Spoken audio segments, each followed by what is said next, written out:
Dr. Kemi Olunloyo, February 3rd, 2024. Niger violence continues. Now I have the CBN, the Central Bank of Nigeria. The Central Bank of Nigeria have always spoken about since 2012, but have been mostly ignored and branded a mad woman.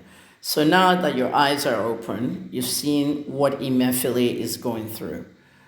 Emefiele worked in the CBN close to 8 years. Buhari put him there. And he had some kind of agreement with Buhari on what to do and what not to do. This time last year, February of 2023, was a mayhem.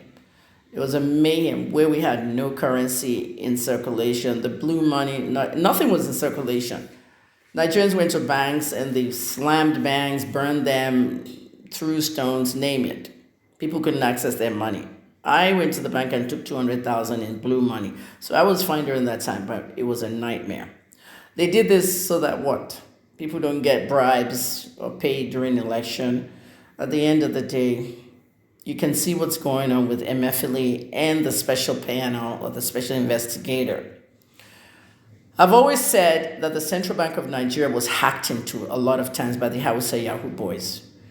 There are a bunch of cartels in northern Nigeria, the Hausa boys. They hack into the CBN and remove a ton of money, all in dollars.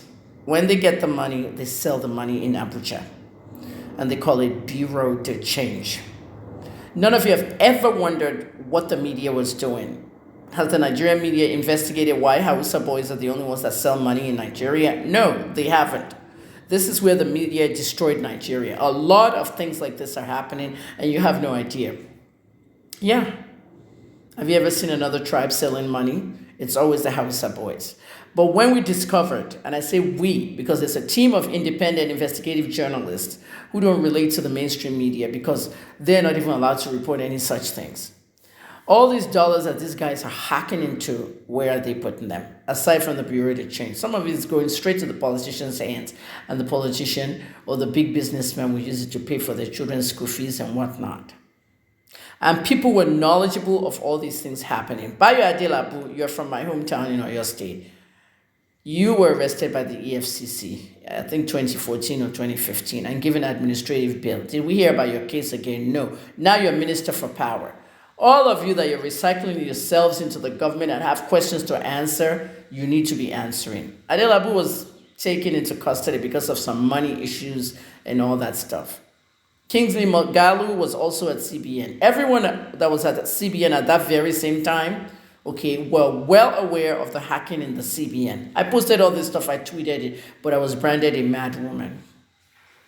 At the end of the day, it's the money that kept me away from real investigative journalism. I beg for you to crowdfund money. You call me beggar, nobody donated, and you have yourself in a mess. The dollar's 1,500 now. And if you think people abroad have dollars, it's not the same dollars because rent is monthly in America, Canada, all these different places. So at the end of the day, there were many people that were aware of the hacking at the CBN, including Emefiele. Now look at Emefiele. They're now saying they saw him on surveillance. They've carted away $6 million. You see what's going on?